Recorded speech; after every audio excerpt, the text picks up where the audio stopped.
When trying to reason with faithful believers, especially religious extremists like creationists, we keep hearing the same old arguments over and over and over again, even though we know they've already been shown to be false, fraudulent, and or fallacious, probably by everyone who's ever seen them.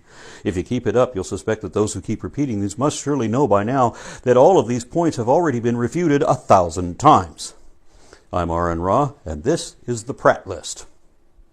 The first item on the Pratt list is a biggie. It's the God of the Gaps fallacy, which imagines that science can't explain it, therefore God. And that means exactly the same thing as, I don't understand it, so I guess it must be magic. And by magic, I mean all supernatural things traditionally and typically described as magical. Curses, potions, enchantments, incantations, necromancy, golem spells, transformation, exorcism, purification rituals, weather control, ghosts, demons, angels, fire-breathing dragons, faith healing, forecasting, water bending, and all other supernatural manifestations or conjurations such as the Bible repeatedly describes. The reason you can't tell the difference between divine miracles and genie magic is because there is no difference. They're the same thing.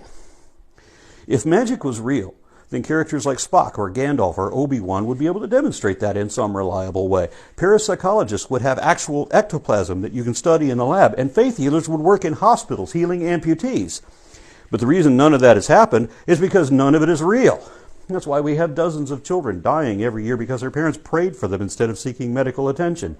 Prayer is no different than, in fact, it's the same thing as wishing upon a star, which is why it doesn't work. That's why prophetic seers never predict anything accurately, and religious apologists are always scientifically and historically, ethically, and morally absolutely wrong about absolutely everything. You get more reliable results from a magic 8-ball, and that's just a toy based on random chance. If it's unexplained by science, that doesn't mean it's explained by magic. If science can't explain it, religion can't explain it either. Gods and magic don't explain anything anyway. Believers say you can't explain everything without God, but they can't explain anything with God. All defenders of the faith can do is pretend to know things they don't know and assert empty, baseless speculation as though it were fact. In other words, they can make up lies and talk out of their ass, but that's about it.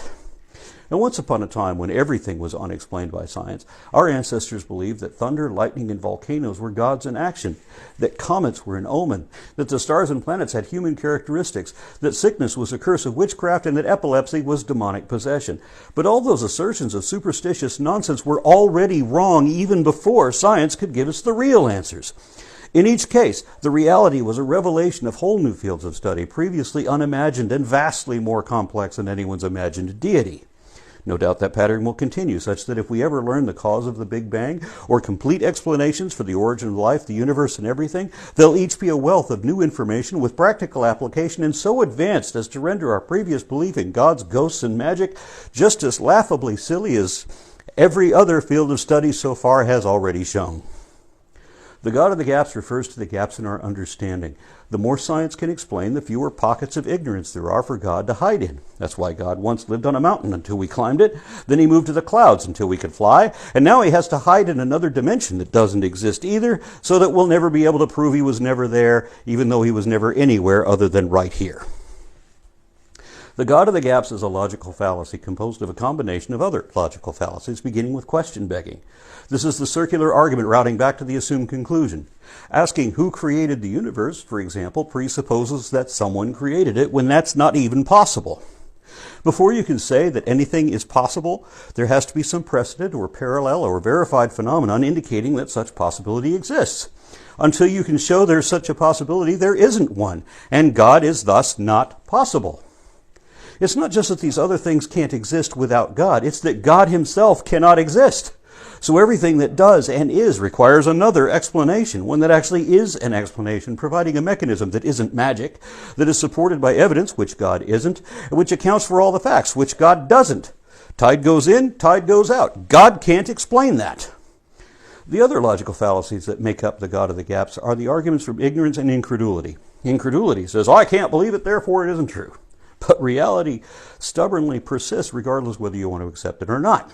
Real things don't care if you believe in them. In all the universe, the only thing that requires or desires your faith is a con man trying to exploit your confidence. Deceivers seek believers. You might think that the argument from ignorance might be something like, I never heard of such a thing, so that can't be true. But no, that's actually another combination of fallacies, beginning with false dichotomy. That if it's not this, then it's got to be that, because I'm not even going to consider that there might be other options. course, there usually are other options, and the right answer is often one of them. Religion encourages all sorts of unverifiable and immaterial subjective opinions based on ignorant emotions, but it never produces anything we can objectively show to be true. There's never been one time in the history of history where religion ever turned out to be right about anything.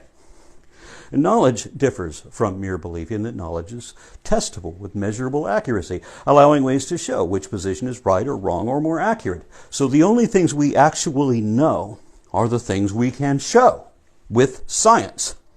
That's why I say that science doesn't know everything, religion doesn't know anything.